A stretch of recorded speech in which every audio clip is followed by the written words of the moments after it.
Elohim Kumisama. Simbangala loboko na yo, simbangala loboko na yo, Jésus. Merci beaucoup, peuple de Dieu, nous surtout à la Nara, particulièrement à la RDC, partout dans le monde.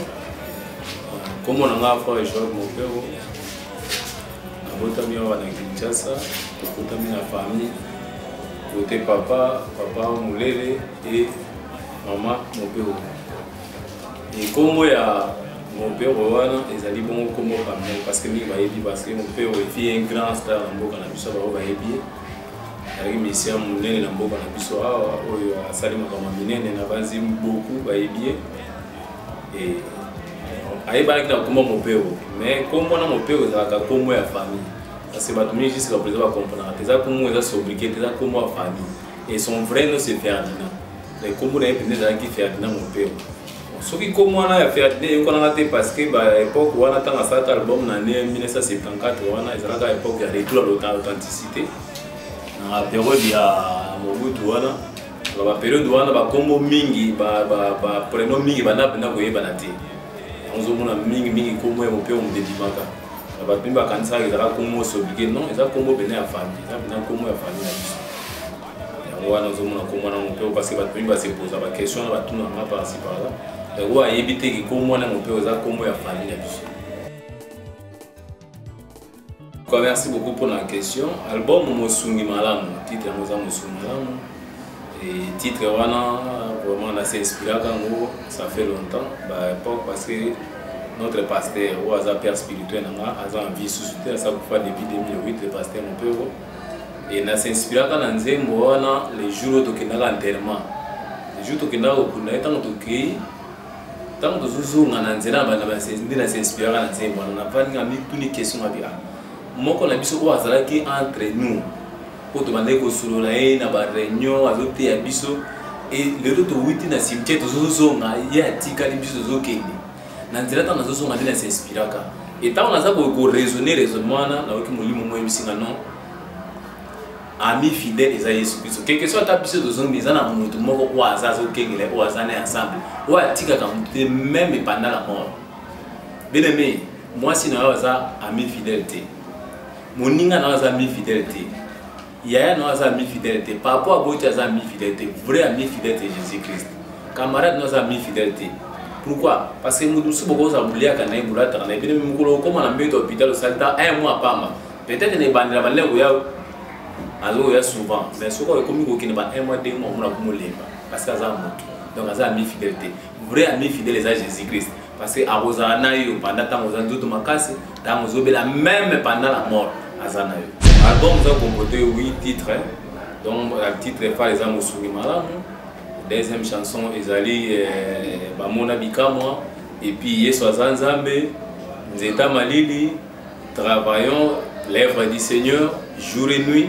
Et puis Simbangai.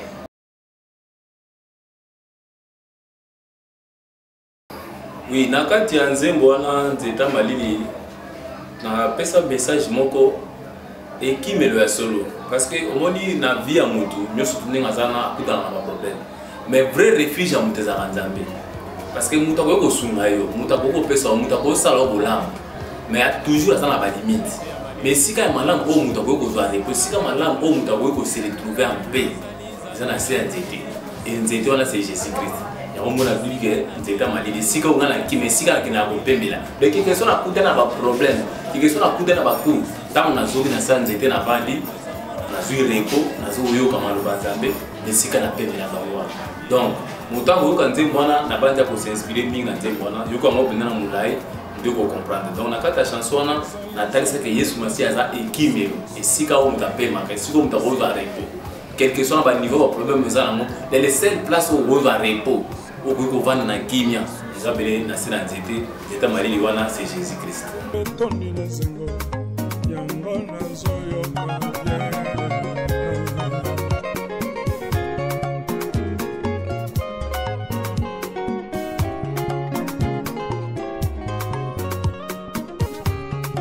Ozana peke mbona oya leki nyoso.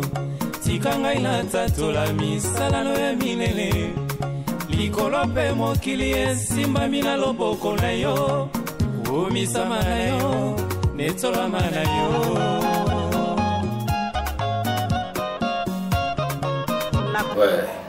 Yesu aza nzambe na banzi na nzembo wana na yeki ko meka ko plaisir parce que question na batu mingi ba se poser dans le deux on mingi jusqu'à présent batu ba se poser oh Yesu aza mwana nzambe aza nzambe yango na yeki ko confirmer batu ko talisa batu ke Yesu aza nzambe Yesu aza nzambe na nzembo na soko landi yango na profondeur ya ko comprendre Yesu aza nzambe Yesu aza mwana nzambe te Yesu aza nzambe soko tena mokana ya Jean Bible za ko détailler que Yesu aza nzambe et soko yo ki message wana na profondeur na kati ya chanson wana nde ya ko comprendre eloko nini penda o nazoloba parce que ba nzembo mingi nde na tsadi yango ba composition nyo surtout nde na s'inspirer nango okomona ke naza ko détailler eloko moko de na kati ya chanson naza ko talisa peuple dire que Yesu azali nzambe aza nzambe na yo et soki o croire na ye et bien aimé na episode ko kodika et vous a solutionné ma problème dans nous surtout donc nous avons confié bien aimé nous avons talé ça Yesu ya solo wa zanzambe wa bikisaka wa pesa na solution na ma problème nous surtout ça na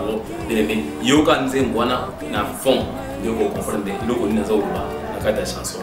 Merci. Nani akimisanga pene na yo Yesu Masia ninyo nazwa te ono kozwa libanda ya mokili natikali lelo yo epaila yo oetela zwi oya mingi kino lelo yo ngaina monite oya koki misangai wasikana yo Kisalome banda Yesu aza nzambe. La nuit et les jours c'est Jésus-Christ. Babate eza yele mutasala mokili yele mutasala moi yele mutasala santa yele sala Yesu tout et il est la lumière. Il aimé yo kama lo bawisa na kata nzembo wana oko s'inspirer et ma malamu bele na banzi ekolanda yo na kombo na Yesu Masia.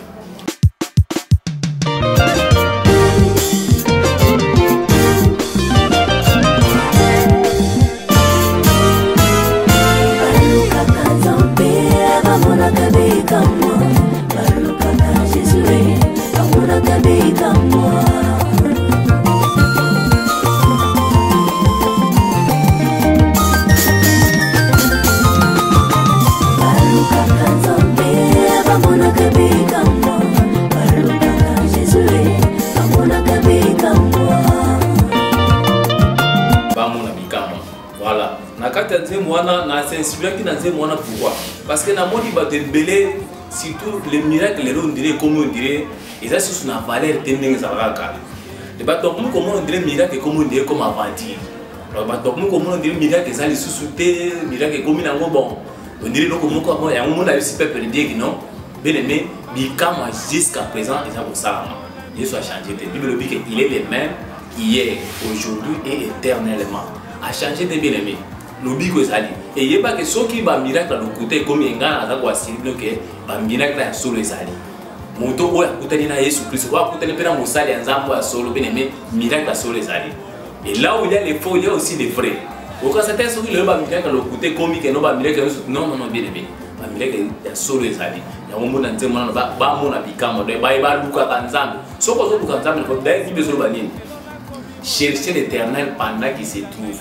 Lukanza betango nano azali donc tango miracle sana et soko lukié bien aimé yeba ko zo lobiko et lobiko ya solo ya vrai ya faute ou ya pirate les vrais miracles là soko lonza ba permettre okuta na musala ndambo ya solo kwa sana eloko nzambe et bien mina asigiro que non miracle zali ya bien miracle ya solo o soko okuta na musala nzambe bien aimé ka tio loboko abonné pour na o moni pe lobiko ya solo on a bien aimé ba luka ka nzambe ba monaka ikamo. Donc bien aimé, yo comme tu vois na et na bandi pour couper sans raison. Merci. Ba age.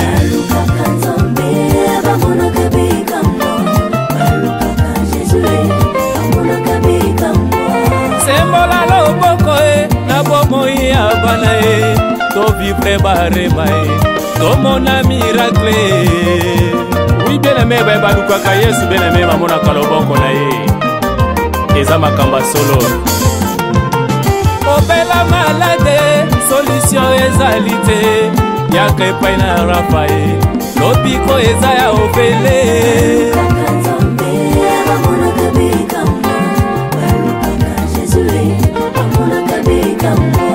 tika bisimbasimba noki okota loge succès pe élévation eyaka na Yesu Masiya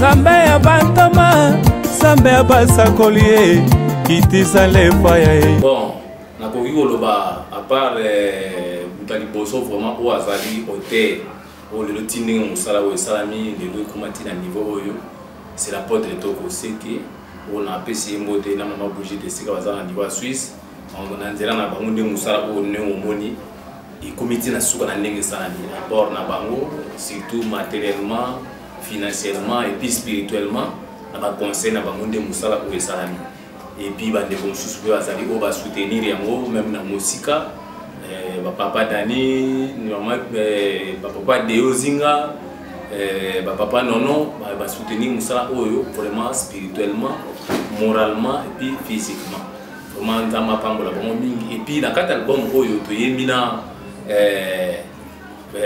pasteur Mathieu ou ayeba mingi na komo ya Petit Prince ou azaka musicien ya Viva la Musica et puis alika na Shockstar toyemba pe na ye lelo comment déjà pasteur Mathieu et puis toyemina frère Blaise Maka ou orphelin toyemina ensemble et puis bandeko na travailler na bango ensemble sœur Mami sœur Mati bandeko sœur Deo bandeko tout ça na bango musala donc vraiment en tout cas sika bazali na mapambo na bango pour la contribution oyo participer à Moussala. Merci.